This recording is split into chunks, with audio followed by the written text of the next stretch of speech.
तो दोस्तों आज हम फिर से आपके लिए लेकर आए हैं देश दुनिया की सभी ताजा बड़ी खबरें। फटाफट एक एक कर विस्तार से आज आपको बताएंगे, तो वीडियो को अंत तक जरूर देखें। दोस्तों वीडियो बनाने में हमें काफी मेहनत लगी है, तो वीडियो को दिल से लाइक कर दे। जा दोस्तों पहली खबर में आपको बताएंगे दोस्तों कि बकरा ईद से पहले जेल से बाहर हो सकते हैं आजम खान। आज आजम खान सीबीआई कोर्ट में होंगे पेश, मिल सकती है आजम खान को आज जमानत। बढ़ गई है भाजपा की मुश्किलें। तो वहीं आपको बताएंगे दोस्तों कि कृषि कानून को लेकर दिल्ली पुलिस को किसानों ने दिया बड़ा झटका। दिल्ली पुलिस के प्रस्ताव को किसानों ने ठुकराया।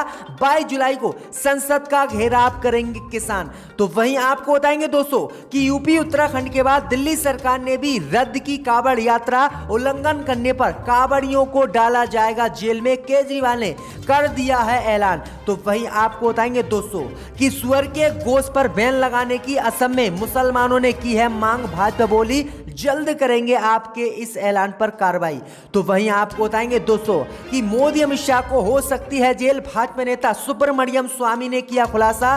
कई नेता और मंत्रियों के मोदी ने करवाए फोन टैग। बढ़ गई हैं भाजपा की मुश्किलें। तो वहीं आपको बताएंगे दोस्तों कि उत्तर प्रदेश चुनाव को लेकर बोली मायावती, भाजपा को वोट देकर पछता रहे हैं ब्रह्मांड। फिर से भाजपा से जुड़ जाएं और दें भाजपा के खिलाफ बसपा को वोट। तो सभी खबरों को आपको बताने वाले हैं दोस्तों, वीडियो को लाइक कर दें।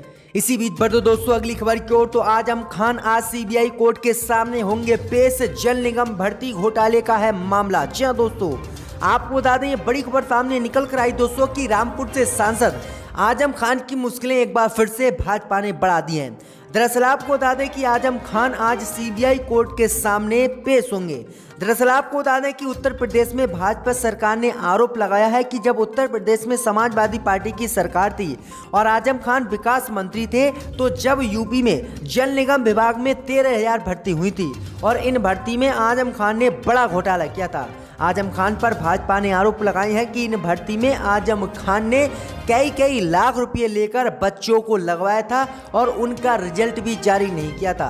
जिसके बाद भाजपा ने आजम खान के खिलाफ कोर्ट में एक याचिका डाली थी और कोर्ट ने इस मामले पर सुनवाई के लिए आज आजम खान को निर्देश दिया और आज आजम खान सीतापुर जेल से ही 11 बजे जो है सीबीआई कोर्ट के न्यायाधीश के सामने पेश होंगे। वहीं आपको बता दें कि अब तक आजम खान पर 99 मुकदमे दर्ज हो गए हैं और 88 मुकदमों में आजम खान को जमानत मिल गई है, जबकि कुछ ऐसे मुकदमे हैं जिनमें आजम खान को जमानत नहीं मिली है।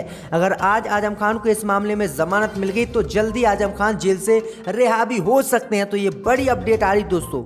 इसी बीच बता दोस्तों अगली खबर की ओर। तो दिल्ली पुलिस को किसानों ने दिया बड़ा झटका। 22 जुलाई से संसद का घेराव करेंगे किसान। दिल्ली पुलिस का प्रस्ताव किसानों ने ठुकराया। जहां दोस्तों आपको बता दें कि 3 कृषि कानून के खिलाफ लगातार प्रदर्शन कर रहे किसान संगठनों ने आज दिल्ली पुलिस को तगड़ा झटका दिया है। किसान संगठनों ने दिल्ली पुलिस की बात न मानते हुए साफ ऐलान कर दिया है कि वह 22 जुलाई को संसद का घेराव करेंगे और कहा है कि किसान संसद को 22 जुलाई को चलाएंगे।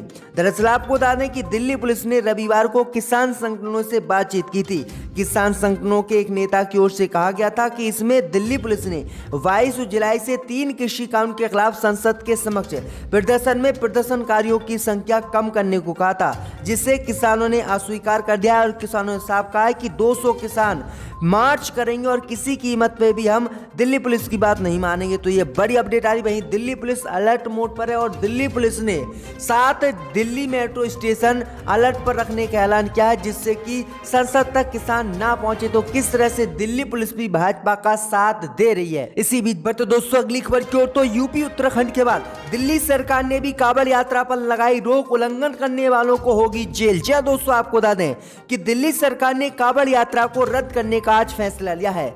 उत्तर प्रदेश की तरह दिल्ली में भी कांवड़ यात्रा रद्द आज कर दी गई है। ऐसे में इस साल भक्त कांवड़ यात्रा नहीं कर सकेंगे। कोरोना की तीसरी लहर की आशंका को देखते हुए दिल्ली सरकार ने कांवड़ यात्रा रद्द की है। इससे पहले उत्तराखंड और यूपी सरकार ने भी कांवड़ यात्रा रद्द की थी। वहीं आपको बता दें कि दिल्ली सरकार ने आदेश जारी किया है कि अगर कोई भी कांवड़िया कोरोना वायरस का उल्लंघन करता हुआ दिखाई दिया तो उस पर सख्त कार्रवाई की जाएगी और उसे जेल में डाला जाएगा। जो कांवड़िया नहीं मानेगा। तो ये बड़ी अपडेट आ रही दोस्तों, क्योंकि उत्तराखंड में भी कांवड़िए भेष बदलकर कांवड़ लेने और जल लेने पहुंच रहे हैं। इसी बीच बढ़ते दोस्तों अगली खबर की ओर। तो असम की भाजपा सरकार से मुसलमानों ने सुअर के गोश्त पर बैन लगाने की है मांग। जी हां दोस्तों आपको बता दें ये बड़ी खबर सामने निकल कर आई दोस्तों कि हाल में असम की बीजेपी सरकार ने एक कानून लाने का ऐलान किया था, जिसमें प्रावधान थे कि मंदिर गुरुद्वारे के आसपास 5 किलोमीटर तक ना तो किसी गाय की हत्या करने दी जाएगी और ना ही किसी तरह के मांस की बिक्री होगी। अब इसी आदेश को लेकर मुसलमानों ने भी बड़ी मांग कर दी है। जी दोस्तों, आपको बता दें कि असम के मुसलमानों ने भाजपा सरकार से मांग की है कि सुअर का ना तो कोई दूध पीता है और ना ही सुअर का मांस मुसलमान खाते हैं। इसलिए जिस तरह से असम की भाजपा सरकार ने मंदिरों के 5 किलोमीटर के दायरे में गाय के वध और गौमांस की बिक्री पर प्रतिबंध लगाने का ऐलान किया है और कानून लाने की मांग की है, तो असम की भाजपा सरकार को एक और कानून लाना चाहिए कि सुअरों की हत्या और मस्जिद के आसपास 500 मीटर की दूरी पर ना तो सुअर के मांस की बिक्री हो और ना ही सुअर का मांस वहां पर लाया जाए। उन्होंने इसको मना किया है, क्योंकि आपको बता दें उन्होंने कहा है कि इस्लाम में सुअर का मांस वर्जित है। तो ये बड़ी अपडेट आई दोस्तों कि असम में मुसलमानों ने मस्जिद के 500 मीटर के दायरे में सुअर के मांस की बिक्री पर बैन लगाने की मांग की। अब देखते हैं कि असम सरकार इस पर एक्शन लेती है या फिर नहीं।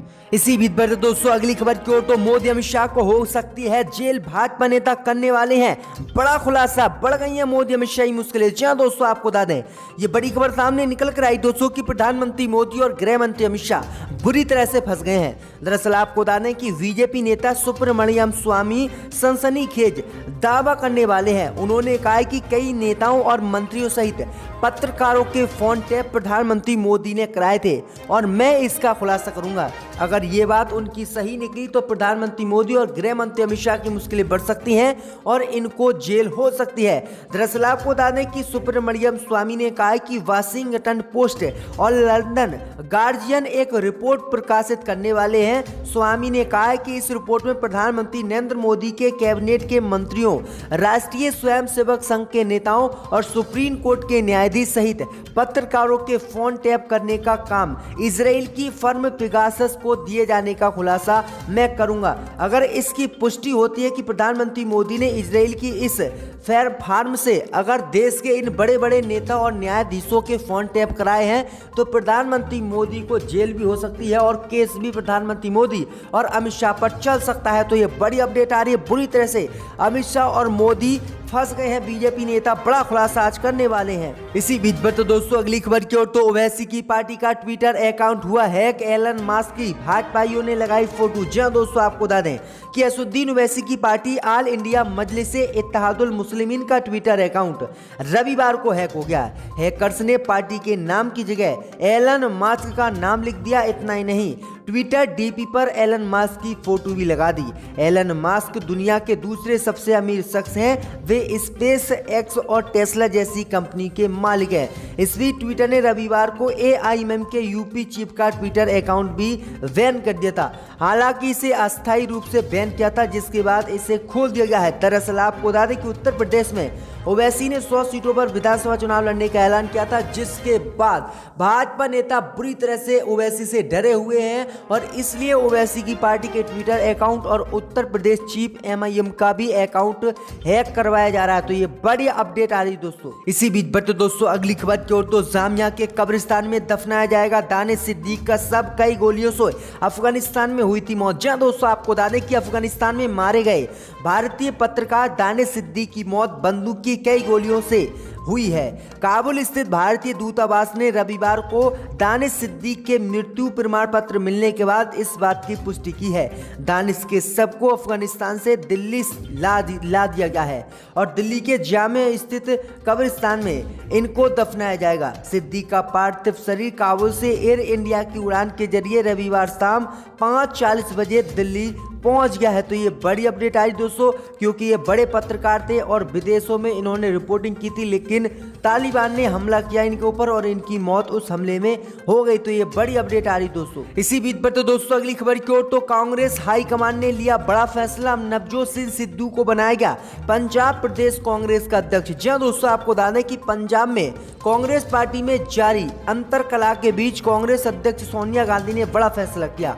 कांग्रेस अध्यक्ष सोनिया गांधी ने नवजोत सिंह सिद्धू को पंजाब प्रदेश कांग्रेस कमेटी का अध्यक्ष बनाया है। इसके साथ ही संगत सिंह, सुखविंदर सिंह डैनी, पवन गोयल और कुलजीत सिंह नागरा को स्टेट वर्किंग प्रेसिडेंट बनाया गया है।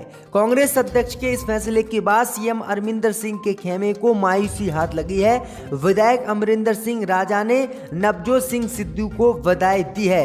वही आपको बता दें कि काफी समय से पंजाब के मुख्यमंत्री कैप्टन और नवजोत सिंह सिद्धू के बीच खींचातानी चल रही थी, तो ये बड़ी अपडेट दोस्तों आ रही है। इसी बीच पर तो दोस्तों अगली खबर की ओर तो टीएमसी ने किया खुलासा, मोदी के गृह राज्य मंत्री निशीथ बांग्लादेशी नागरिक है, जांच कराए इनकी भाजपा। जी हां दोस्तों, आपको बता दें कि संसद के मानसूनी सत्र से ठीक पहले गृह राज्य मंत्री और पश्चिम बंगाल से भाजपा सांसद निशीथ की नागरिकता पर सवाल उठाए गए हैं। बीते शुक्रवार को असम के कांग्रेस सांसद और प्रदेश अध्यक्ष रिपुन बोरा ने प्रधानमंत्री नरेंद्र मोदी को पत्र लिखकर इनकी प्रामाणिक नागरिकता जांच कराने की मांग की है। उसके बाद टीएमसी के नेताओं ने भी इस मुद्दे को उठाया है और टीएमसी नेताओं ने दावा किया है कि भाजपा के जो गृह राज्य मंत्री हैं और सांसद होंगे पश्चिम बंगाल से निशीथ प्रामाणिक, ये बांग्लादेशी नागरिक हैं और प्रधानमंत्री मोदी इसकी जांच कराएं और अगर ये बांग्लादेशी नागरिक निकलते हैं तो इनसे पद छीना जाए और इस घुसपैठियों को जेल में डालकर या फिर इसे बांग्लादेश वापस भेजा जाए। भाई आपको बता दें कि कांग्रेस पार्टी और जो है टीएमसी ने आरोप लगाया है कि भाजपा घुसपैठियों को देश में पदों पर बैठा रही है और ये घुसपैठिए कहां से आकर भारत में घुस रहे हैं। तो ये बड़ी अपडेट आ रही दोस्तों। इसी बीच पर तो दोस्तों अगली खबर की ओर तो उत्तर प्रदेश चुनाव को लेकर बोली मायावती, भाजपा को वोट देकर पछता रहे हैं ब्रह्मांड, फिर से बसपा से जुड़ जाए। जी हां दोस्तों, आपको बता दें कि बसपा सुप्रीमो मायावती ने कहा है कि पिछले विधानसभा चुनाव में ब्रह्मांड बीजेपी के बहकावे में आ गए और एक तरफा भाजपा को वोट देकर सरकार बनवा दी, लेकिन अब ब्रह्मांड पछता रहे हैं। सब जानते हैं कि उन पर इस सरकार में कितनी ज्यादती हुई है। आगे मायावती ने कहा कि आने वाले विधानसभा चुनाव में ब्रह्मांडों को फिर से बसपा के साथ आना चाहिए। उन्होंने कहा कि ब्रह्मांडों को जोड़ने के लिए बसपा 23 जुलाई से अयोध्या से ब्रह्मांड सम्मेलन की शुरुआत कर रही है। तो ये बड़ी अपडेट आ रही दोस्तों, मायावती ने ये गंभीर आरोप भाजपा पर लगाए हैं। इसी बीच पर तो दोस्तों अगली खबर की ओर तो चिराग पासवान ने नीतीश कुमार को बिहार में दिया बड़ा झटका, जेडीयू के कई नेताओं ने थामा एलजेपी का दामन। जी हां दोस्तों, आपको बता दें कि लोजपा के राष्ट्रीय अध्यक्ष और जमुई सांसद चिराग पासवान में आस्था व्यक्त करते हुए जेडीयू के कई नेताओं ने उनकी पार्टी की सदस्यता ग्रहण की है और जेडीयू से इस्तीफा दे दिया है, जिसके बाद नीतीश कुमार को चिराग पासवान ने बड़ा झटका बिहार में दिया है। पार्टी के प्रदेश अध्यक्ष राजू तिवारी ने इन नेताओं को रविवार को सदस्यता दिलाई।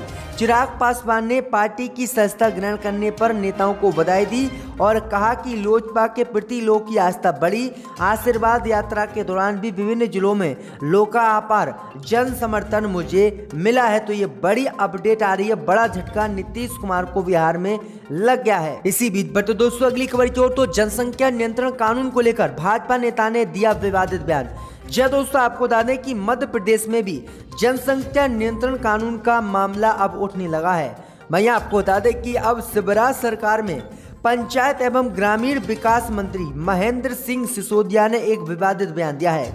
उन्होंने कहा है कि मुस्लिम 2 से 3 शादी करते हैं और 10-10 बच्चे पैदा करते हैं, इसलिए जनसंख्या नियंत्रण कानून लागू देश में होना चाहिए। शनिवार को जनसंपर्क कार्यालय में पत्रकार से बात करते हुए उन्होंने ये बयान दिया है। तो किस तरह से भाजपा नेता ये विवादित बयान दे रहे हैं और देश का माहौल चुनाव को लेकर खराब कर रहे हैं, क्योंकि उत्तर प्रदेश की योगी सरकार ने यूपी में 10 साल के लिए जनसंख्या नियंत्रण कानून लागू करने का ऐलान किया था।